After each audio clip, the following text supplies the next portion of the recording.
Hello, everybody. Welcome to Raising Multilinguals Live. My name is Tetsu Young. Welcoming you to our February session. Rita sends her apologies for today, but I do have Uta with me. Thank you. Welcome, everyone, to this session this evening, morning, from wherever you are connecting from. My name is Uta Hariba from Uta's International Lounge. And we have the pleasure and honor to have Professor Jean-Marc Dewaele as our guest today. He is Professor of Applied Linguistics and Multilingualism in Birkbeck, University of London. He has published widely and on individual differences in psycholinguistic, sociolinguistic, pragmatic, psychological, and emotional variables in second language acquisition and multilingualism. He is former president of the International Association of Multilingualism and the European Second Language Association, and he is general editor of the Journal of Multilingual and Multicultural Development. He also won the Equality and Diversity Research Award from the British Association for Counselling and Psychotherapy in 2013, and the Robert Gardner Award for Excellence in Second Language and Bilingualism Research in 2016 from the International Association of Language and Social Psychology. So, welcome to our Raising Multilinguals live broadcast, Jean-Marc. You have done extensive research on the topic of today, but I would like to start with a question that is always very interesting to see if someone is studying such a great topic. What made you interested in this field of emotions and language, or emotions and multilinguals? Well, I should explain that, in fact, most researchers have a personal reason to be interested in the research they're doing. And so your question is a good one. I grew up as a bilingual French-Dutch speaker in Flanders. And it took me a while before I understood that my friends were not bilingual, because I assumed that what happened in my home was normal and would be that it would be the same for my friends, and they were surprised that I was using French with my parents. They were using the local Flemish dialect in Bruges. I was never very good at using the dialect because, well, I wasn't using it with my parents, and I may, my wife would say that I sound like a person from Bruges when I speak Dutch, but I was never really comfortable in the dialect. And I started thinking about bilingualism, in fact, from the start. Why it was that bilingualism seems to elicit very positive reactions by some people and very negative reactions by other people. And I would say that my current research interest and that my interest in languages really started from that age. My interest in emotions is more recent. I would say that I became really aware of differences in how people express their emotions when I moved. After getting my PhD in Brussels, I moved to London. And I remember at the first staff meeting that I understood all the words and none of the meaning. My colleagues all seemed extremely polite towards each other. And so I thought that they must love each other because nobody was yelling, nobody was hitting the table with their fist, and stuff that I had observed back in Belgium during faculty meetings. And it took me a while before I realized that they were really being stiff upper lipped, and that I was unable to read between these stiff upper lips. And I also realized that words that I associated as being positive words weren't necessarily positive words depending on the context. And that took me, it really took me some time when I had presented a way to make the entrance exam for the French department to use a computerized entrance test I presented this, and the head of department said, "Interesting." And I thought, oh, okay, so that's okay then. And then you understood, of course, the way you pronounce the word can mean that it can mean exactly the opposite. So if it's interesting, then that's genuine, that's true. If it's interesting, that means I think it's a horrible idea, but I'm too polite to tell you. And after, so the head of department, when I asked him, okay, can I implement this? And he said, oh no, of course not. And I said, well, didn't you say that it was interesting? He said, interesting, exactly. And he turned around and walked away. So I thought, And after that, I went through a silent period. I had to observe, in fact, interactions and understand how people were expressing their views. And then I turned tables on them. I started using French, which they all knew really well because they were in the French department. But I had the upper hand because I grew up with French. So I controlled the pragmatics better, and they so we code switched a lot, and then after a while, of course, I would say that I acculturated into British academic English, and I can express myself perfectly written and orally now, even though I obviously still have a foreign accent in English. Mm-hmm. Yes, it's a very good example that you make here with the interesting. It's something that I also experience, and also with the fine, right? It's fine. Okay, good. It's good. No, it can be terrible, depending on the intonation, of course. So yes, well, every language, as you say, also in your studies and culture, has its own codes and conventions in expressing emotions, coming to the topic of today. So when children grow up with multiple languages, they are exposed to various ways to express these emotions then. So I know that there is a remarkable consistent findings in multilingualism research about the fact that emotional words and phrases in a foreign language or an additional language, if we want, tend to feel or sound emotionally weaker than the equivalent words and expressions in the first language or the most dominant language. Maybe we can specify this later. So my next question is now, as multilinguals can be quite fluent in more than one language, like I think everyone on the screen today, can multilinguals express their emotions in equal way in all their languages or in the most dominant ones? Well, to answer that question, I would have to refer to François Grosjean and his work on the complementarity principle, which states that multilinguals are not necessarily equally fluent in all domains in all their languages, meaning that you may prefer to use a specific language in a specific domain. So it means, for example, that English is very much my academic language, maybe also my social language these days, but it's not the language that I would read poetry in, because French is my language of poetry. It's closer to my heart. Of course, these things can change because you can start using, you can start expanding your language repertoire that allows you to use that language in more domains.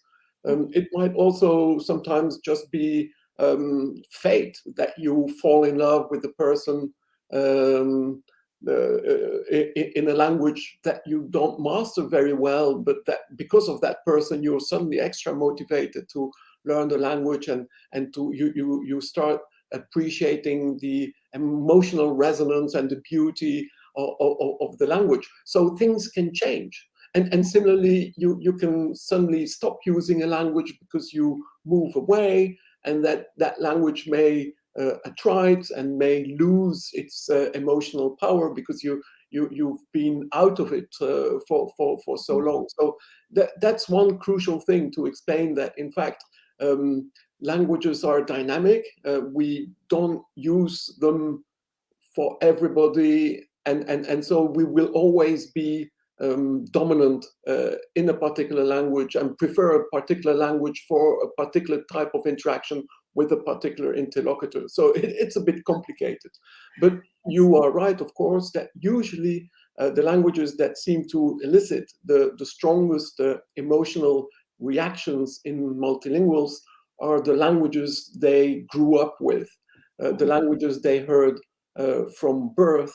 And the explanation is that when we learn languages as young children, we typically build complex associations between the words we hear and the things we see, the smells, the views. So if you use a swear word in your first language, it will make you shiver. It will, in fact, it will make you sweat. A colleague of mine, Katie Caldwell-Harris, did an experiment with the lie detector technology. So she attached electrodes to fingertips of her Turkish, English-speaking bilingual students at University of Boston. She had them listen to swear words in English and Turkish, and her students were equally proficient in both languages. Yet they reacted much more strongly when they heard swear words in Turkish than in English. Probably because they could remember the look on the face of their mum or dad, or who maybe slapped them for using that word inappropriately, or they remembered, the smell of the classroom and the angry look in the eyes of their teacher when they used that word inappropriately. And the thing is that you typically don't have that kind of experience when you learn a foreign language. You may learn these swear words and you may learn emotion words in the foreign language, but you learn them in a rather clinical way. And you also learn them using a different type of memory. So you use your procedural memory, you learn word lists, you have to remember them, you can translate them. Whereas as a child, you use implicit memory system. So you're not making any effort to remember these words, and yet they are there, and they are pretty powerful. And obviously, if you learn a foreign language, the teacher will typically not swear at you spontaneously. They might put some swear words on the blackboard and tell you, look, you have to be very careful. This is a terrible swear word. So, and so it means that if there is knowledge of strong emotion words or swear words in the foreign language, learners will typically plant a red flag to kind of remind themselves, ooh, very bad word, avoid using that. And that's obviously good advice also for teachers to tell their students, look, this is a bad word. This is a red flag word. Be very careful when you use it. It sounds funny to you, but it can be really upsetting to the person, to your interlocutor.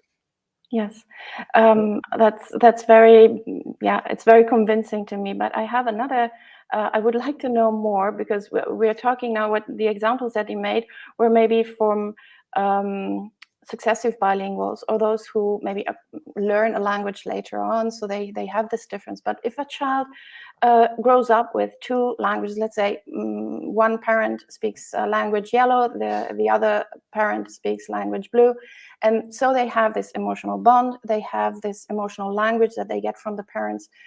Will they maintain this kind of emotional bond to this language and express themselves and have this feeling towards these expressions? It can be swear words, it can be love words, or emotional language, as we want to say, in both languages. And yes, that's yeah. Well, I would say that children who grow up with more than one language typically also grow up with more than one culture. So they won't be just bilingual, they will also be bicultural or multicultural. And my own daughter, well, she's 25 now, grew up with 3 languages from birth. So I spoke French with her. My wife always spoke Dutch to her, and in fact we still do. and she grew up in London, so English was her school language and her social language.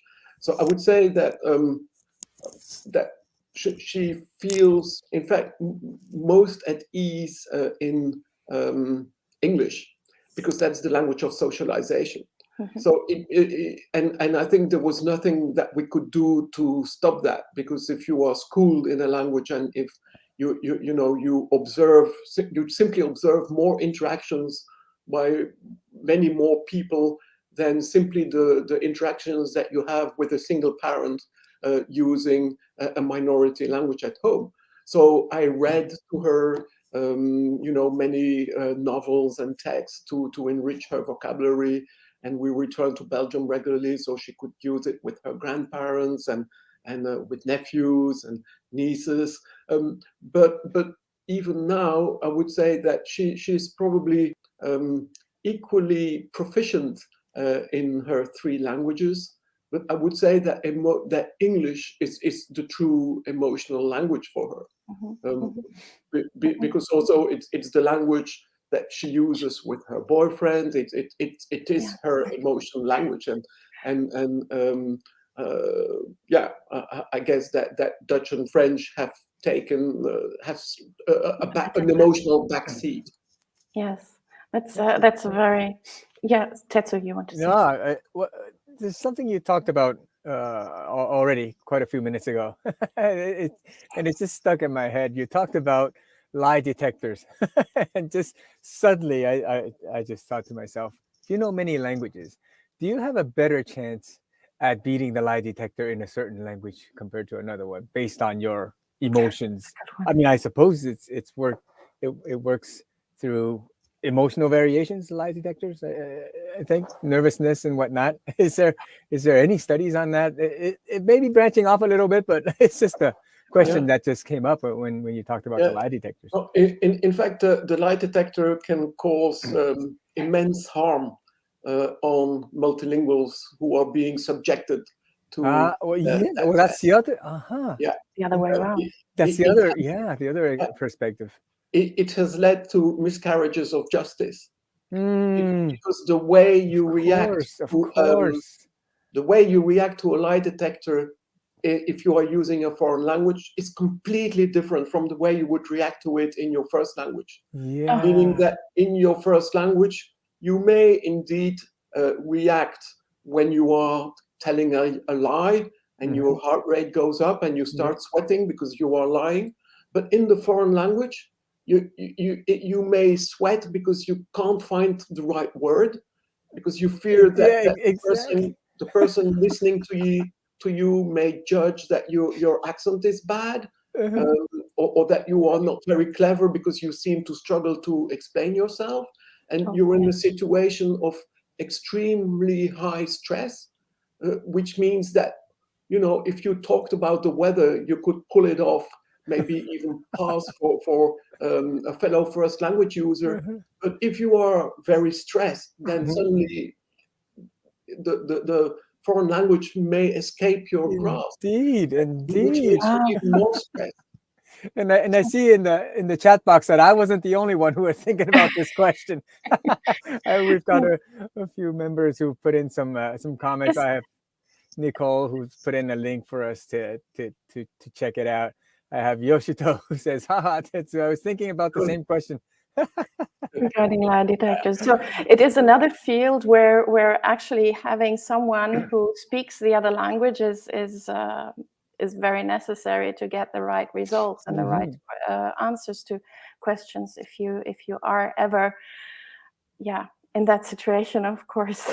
Yes. Yeah, there you go. So I would say that it is a common misunderstanding among monolingual people, that the fact that you can talk about the weather and in what is obviously a foreign language implies that you can also talk about very complex issues like how you feel, etc. And this obviously has implications for all kind of interactions where one of the speakers is not the first language user, and so that's why I got that prize with my co-author Beverly Costa from the British Association of Psychotherapy, because we pointed this out, that psychotherapists need to be aware when what the linguistic profile is of their client, and that the client may be switching languages at some point, because typically when you get emotional, you start code switching, and that these code switching, these instances of code switching are a kind of a signal to the therapist that the client is very emotional at that point, and that this is meaningful, and that in fact the therapist should allow room for the languages, even if the therapist doesn't know the language him or herself, because they could simply say, oh, you just said something in Arabic there. What did that? What does it mean? Can you translate this? So you can have a conversation about the reason why that word had to be pronounced in Arabic, and it is a way in understanding the issues that the client is dealing with. Yeah, absolutely. So again, another context where we should be much more aware of the impact that, or the meaning that the switching the languages, we see now code switching in another context, right? has, and that it has to be interpreted in the right way. And the right way is to investigate and to explore why the person in that given moment switches the language, the emotional state, or even by avoiding to become emotional, right? So you have also cases where one will maybe escape. That's the whole point, in fact, that the switching to the foreign language can allow the foreign language user to zoom out when something becomes too painful to discuss in their first language, or it can be the opposite, zooming in because they want to tell the therapist about a meaningful what happened in that first language. And I just published a paper with a former PhD student of mine who looked at 3 refugees who had been persecuted for their sexual orientation and who had been tortured in their home country, 1 woman and 2 men.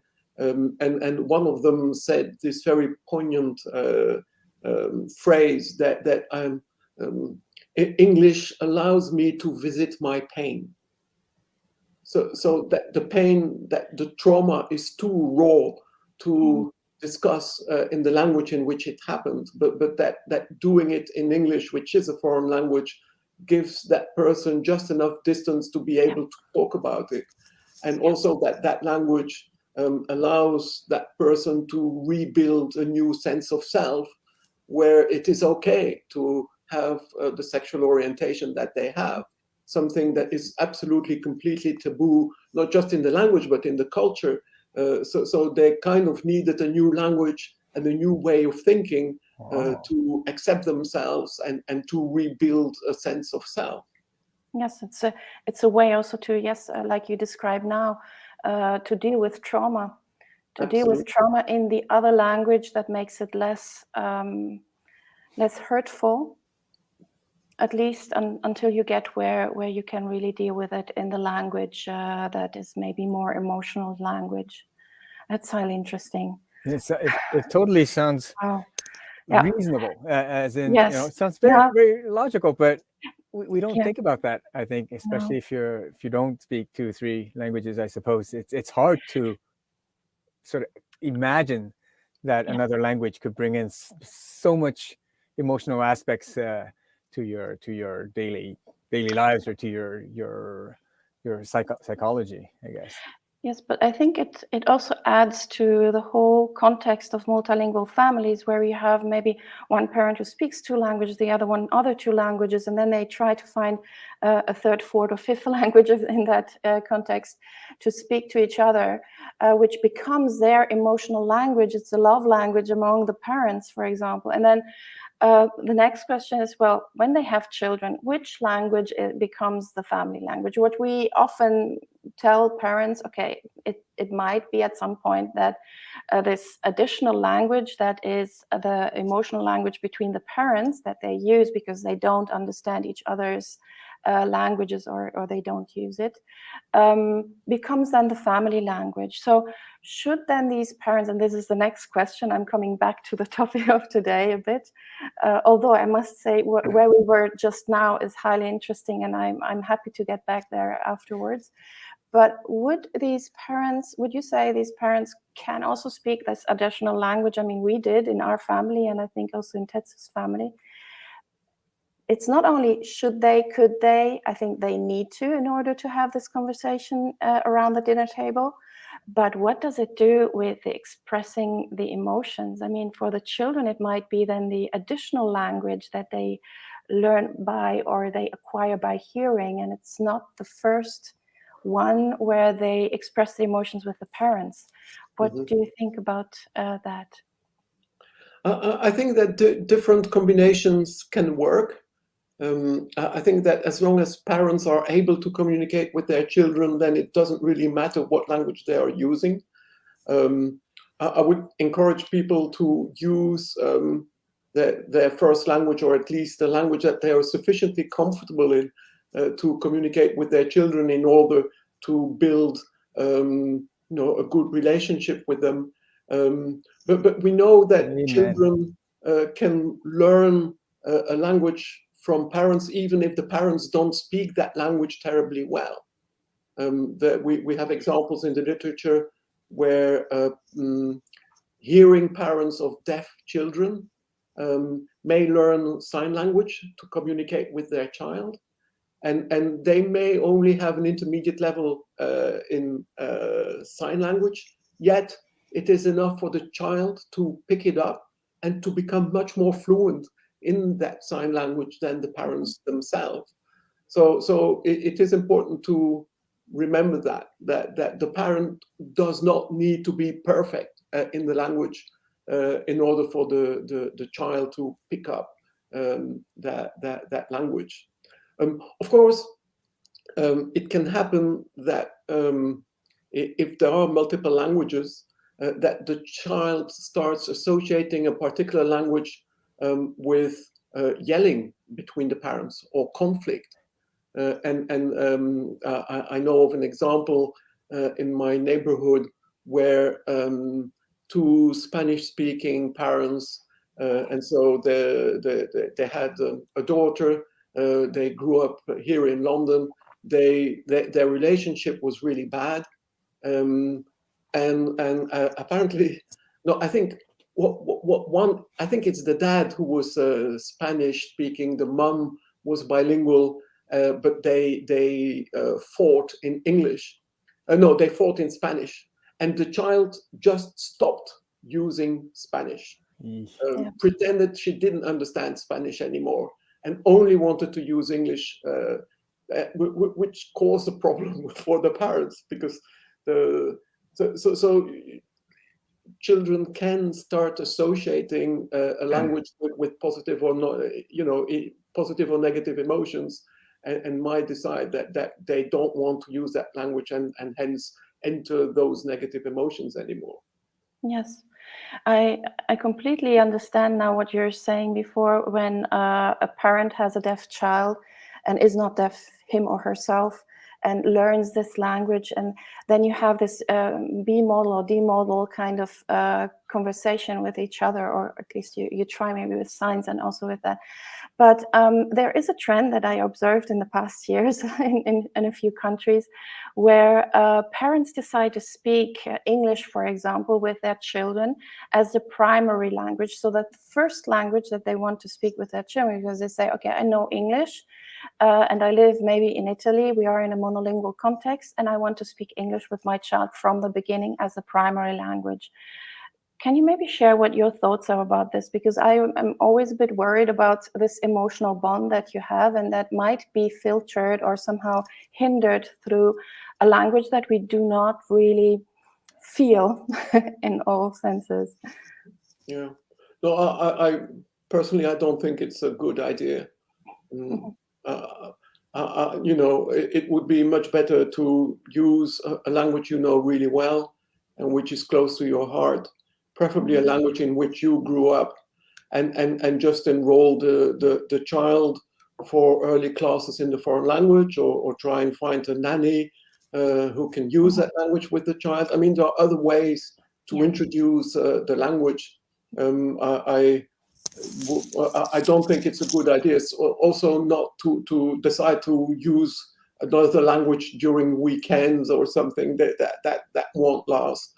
And the thing is that in the end, children will only learn and remember the languages to which they have been massively exposed. So just a little sprinkling of another language won't do. Yes, and especially also if I always say, if you cannot say things spontaneously to your child in that language, it shouldn't be the first language that you speak with your child. Just also for safety reasons or else. Thank you for this insight, because I think this tendency is spreading in many countries. I don't know if maybe you have noticed this too.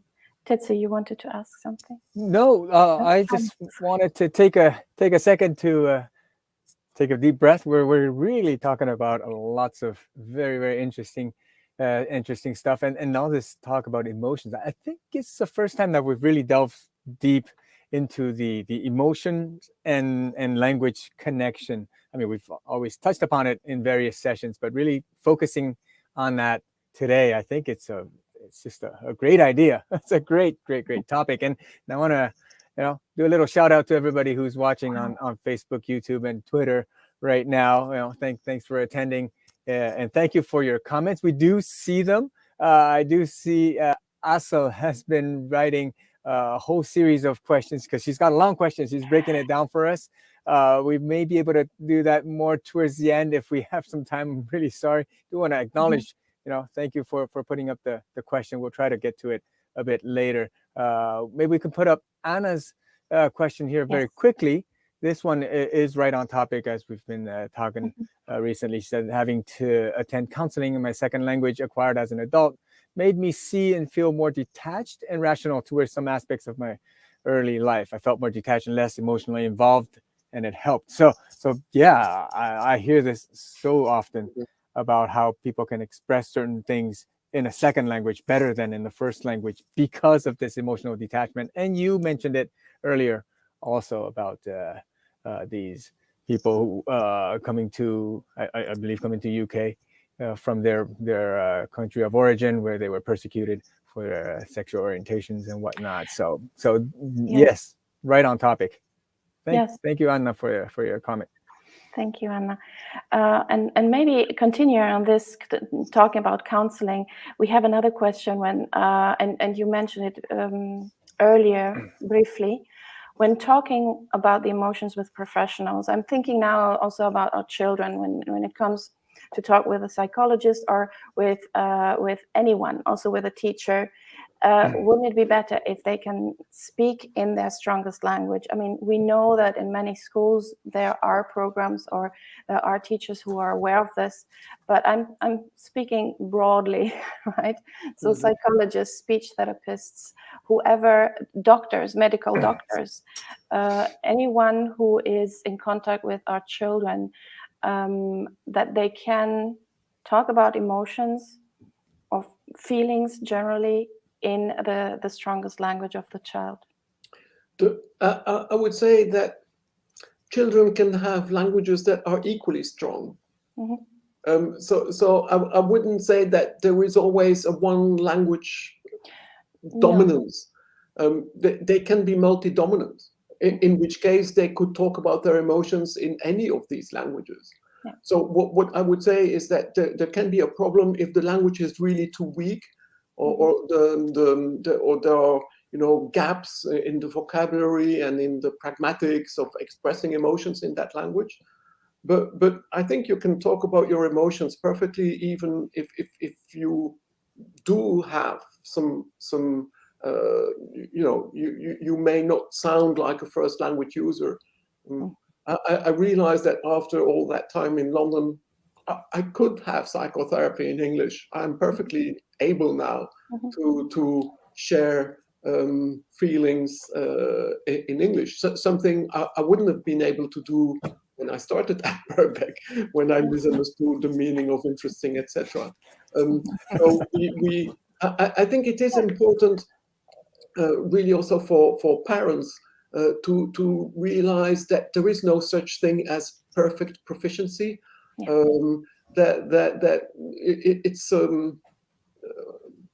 It's a wrong way of looking at multilingualism, in the way that we can't really.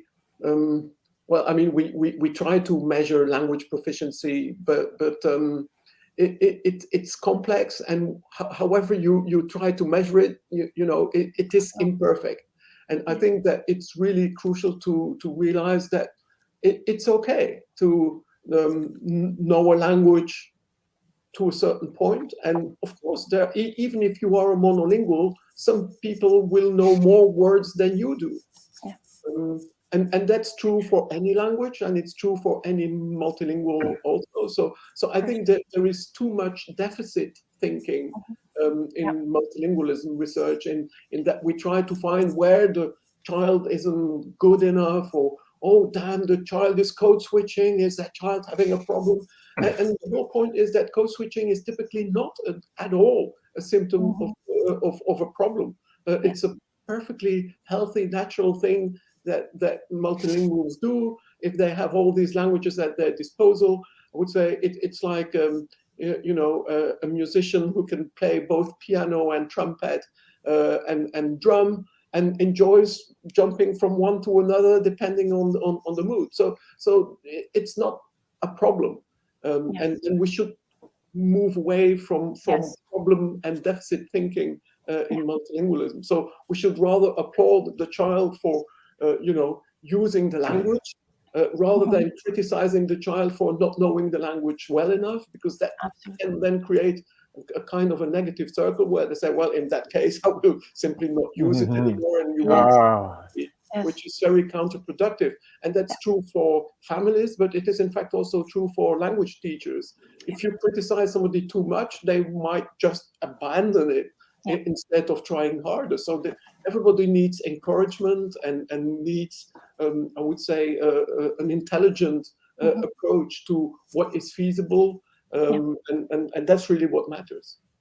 Yes, and I completely agree, of course, with you. But what I wanted also to point out with this last question is the fact that when a child is multilingual and can express their emotions in different settings or in different languages, to also allow them to switch between these languages. So if I want to talk about what went on the playground in French, please let me explain it in French. And even if it's not the language that I speak with the child, but just to share this emotion. And if they want to talk about their frustration with a test or something at school in German, that they do it in German. I mean, all our children, they react to all the languages. And I think also, Tetsu, you might nod. We have more children, and then we see that how they are reacting to all the languages they are exposed to in different ways. And I see in my children, they have different emotional languages depending on also with whom they talk.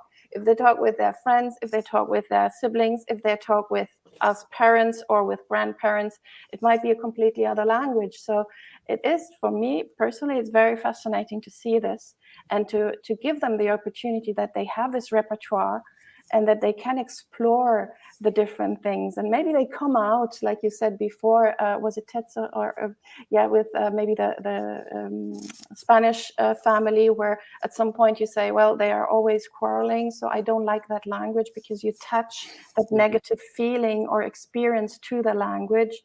But maybe this girl, was it a girl? I don't remember. Yes. She might have maybe a boyfriend at some point who speaks Spanish, and then it's like recoding the language with a very positive feeling. So I've seen that in my own life as well. So I would like to, maybe Tetsu wants to share something as well, because you also have 4 children. Yeah. In 5 languages.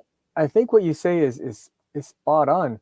Yes, in fact, they are able to express their emotions in at least 2 or 3 of their 5 languages that they use.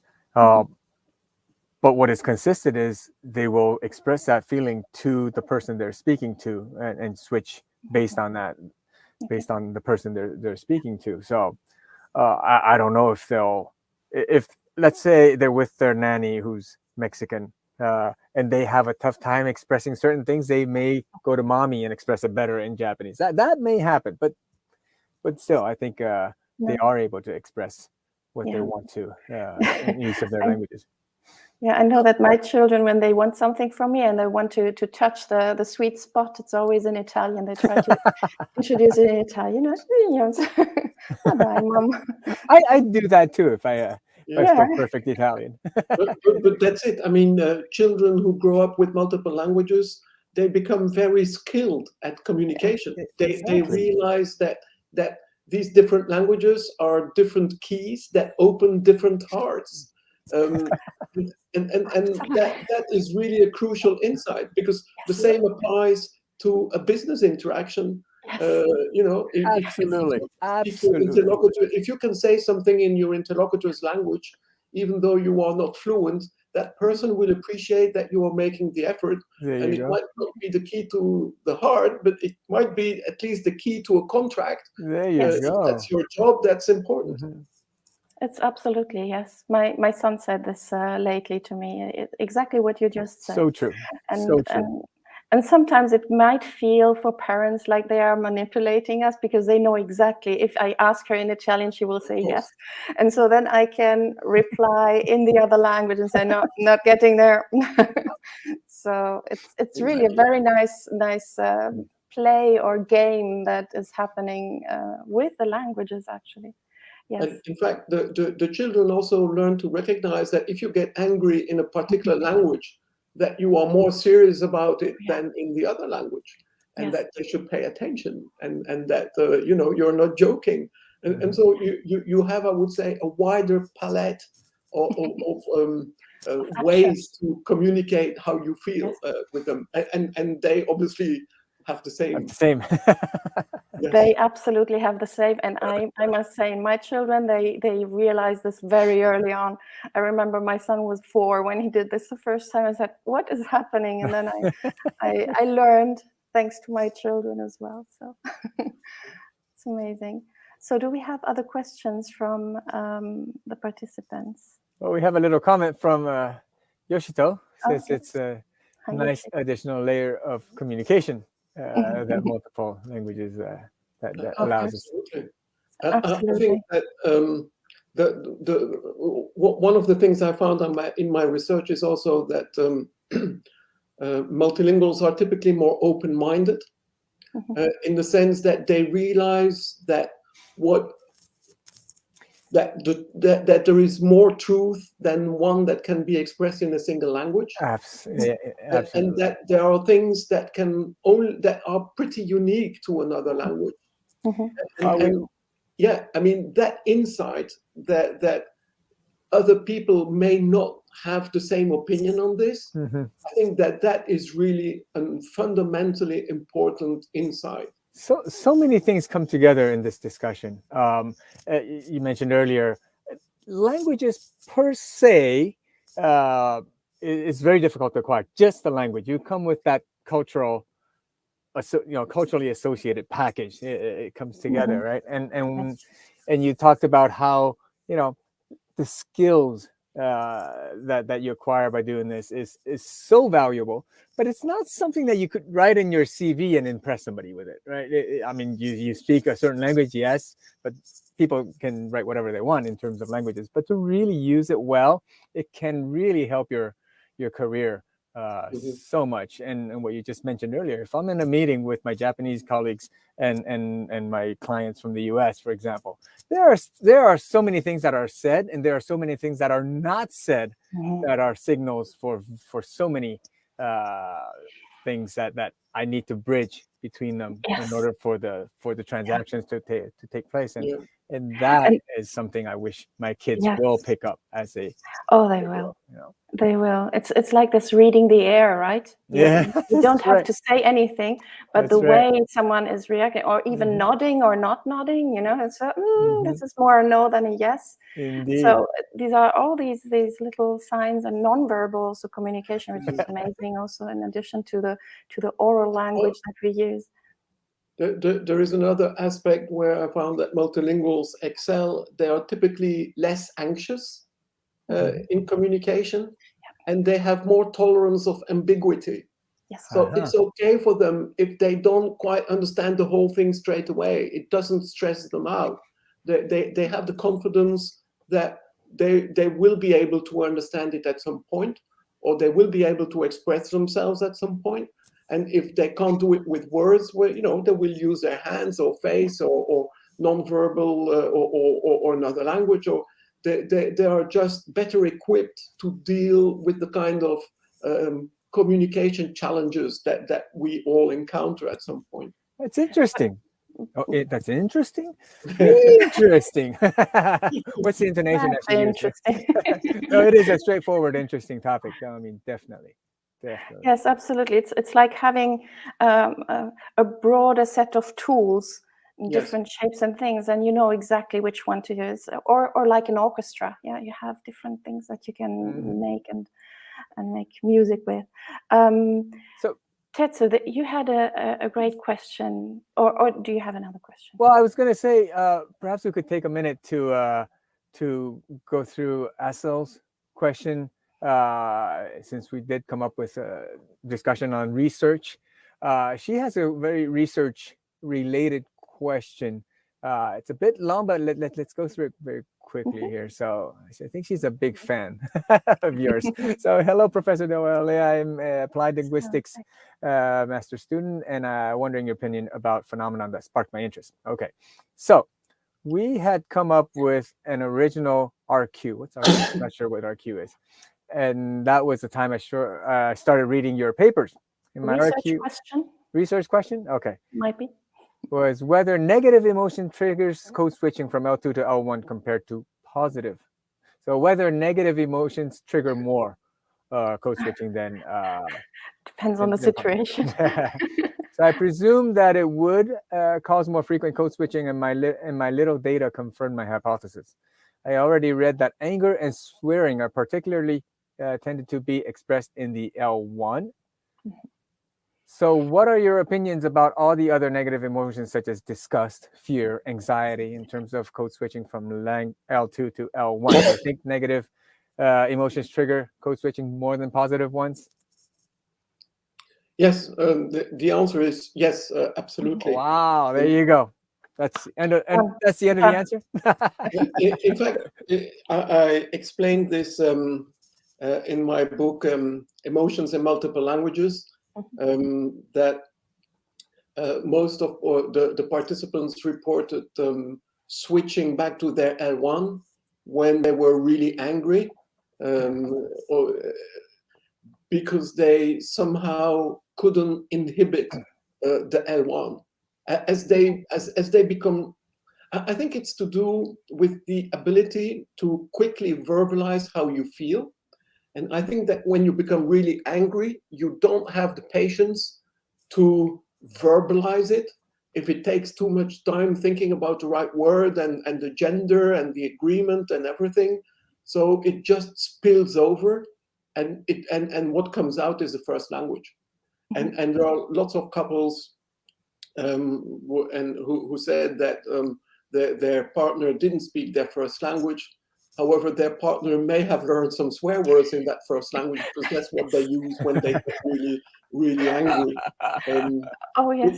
It can be harder with Japanese participants. I did a study on intercultural couples, and there was a Japanese lady with a British partner, and she complained that her partner didn't understand her silence.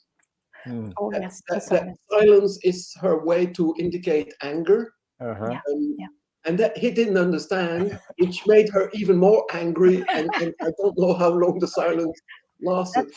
But this is a nice example of how culture and language can sometimes mess things up. I think. Yeah, exactly. If you're a Westerner, you're very used to verbalizing what you feel, and you don't realize that there are certain culture where that behavior is considered childish. So that's okay if you're a child in Japan and you say that you are angry, etc. But as many of our Japanese participants in our bilingualism and emotion questionnaire answered, you have to read the situation. Yes. So you learn to read how your interlocutor is feeling, and if you can't do that, you have a problem. We literally say read the air, read the atmosphere. Read the air. Exactly. So that's something in Japanese. And that made me realize then, in fact, just how hard it is for a Westerner to learn Japanese, and in fact for a Japanese to learn English and communicate in English. I mean, those are typically the things that are not introduced in the curriculum, and yet they are of crucial importance. Absolutely. Absolutely. So we have Harumi says yes. LOL. We have Yuko says Dako. Yes, absolutely. Yes. So I've put the reference that you just mentioned, the emotions in multiple languages, in the comments, so you can have a look at the book that you just mentioned. Okay, so let me put up the final, I think, question that we've prepared, and much has been discussed throughout the session today. So some multilinguals and polyglots say that they take on different personalities when speaking different languages. We do seem to agree that that's what happens. So what does the research? Is there like formal research on this on polyglots or multilinguals in terms of personality switches, or I don't know, even maybe some disorders I could go into? We don't agree. Well, in fact, yes, I did publish a paper on this. In fact, a couple of papers on this, and it seems that out of more than 1,000 multilinguals, a large majority agreed that they behave differently in their different languages. Does it mean that they had a different personality? No, I wouldn't go that far. They may have felt that they were different, but they were maybe superficially different. But so not before you go on, what's deeply. the definition of personalities in this strictly academic sense? I would say personalities as in how you feel. Is there a clear definition for the word personalities here? Well, I mean, I think that it's the ambiguity around personality and the question, do you feel different? Because the fact that you can feel different for many different reasons. And the question is, how deep does the difference go? So I would answer that the difference doesn't go very deep. That you may feel superficially more at ease in speaking a foreign language because it doesn't have the taboo about talking about certain issues that may exist in your first language. So you may feel that you are freer to express yourself. All right. And that's okay.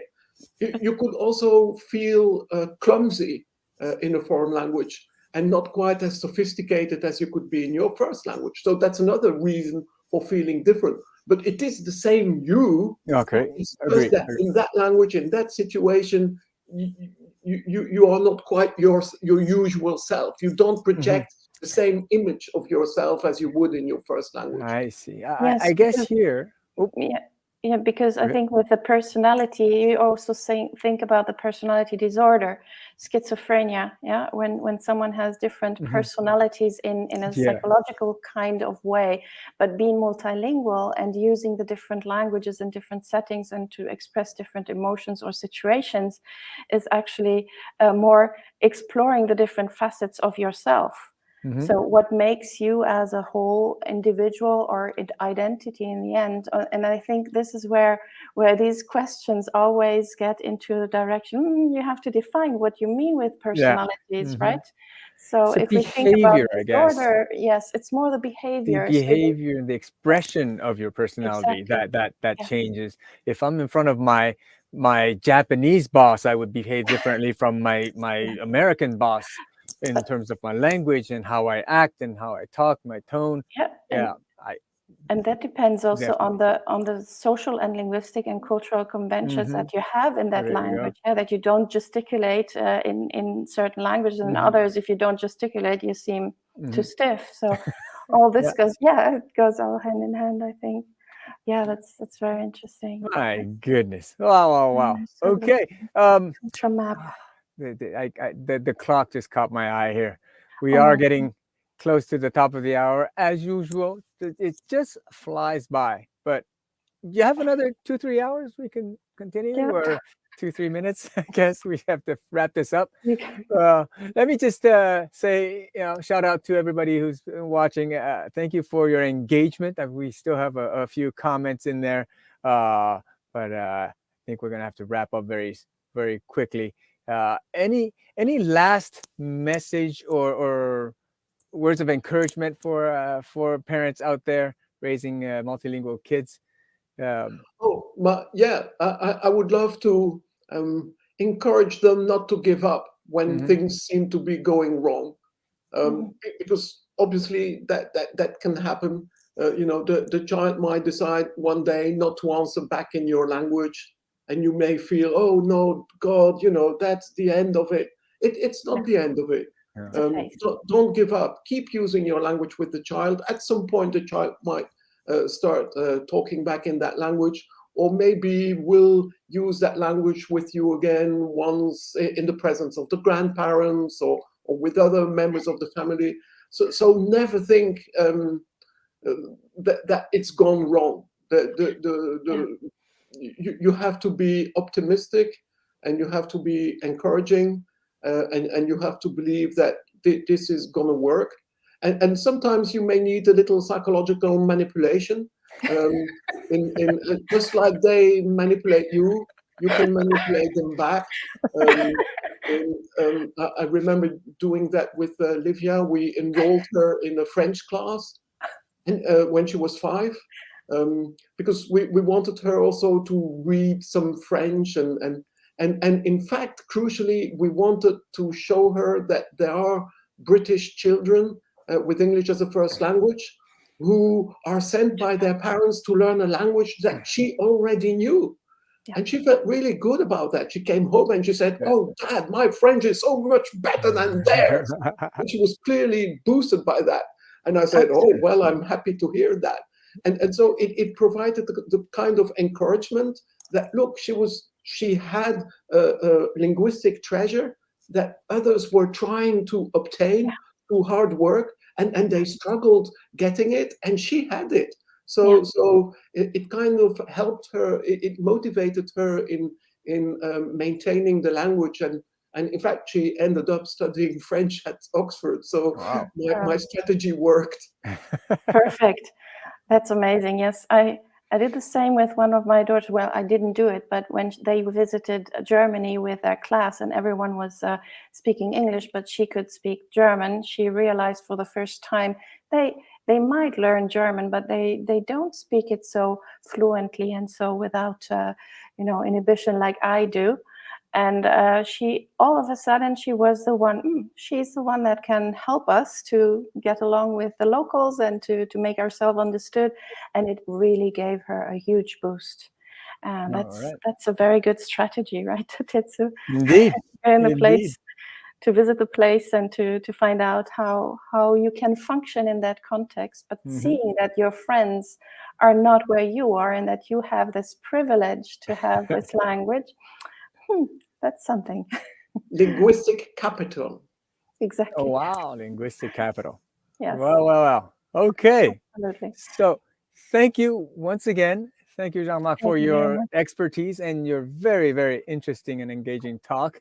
I'm sure everybody in the audience agrees with me. I do see a few comments coming up already saying thank you and absolutely love this talk. So thank you to all our viewers also.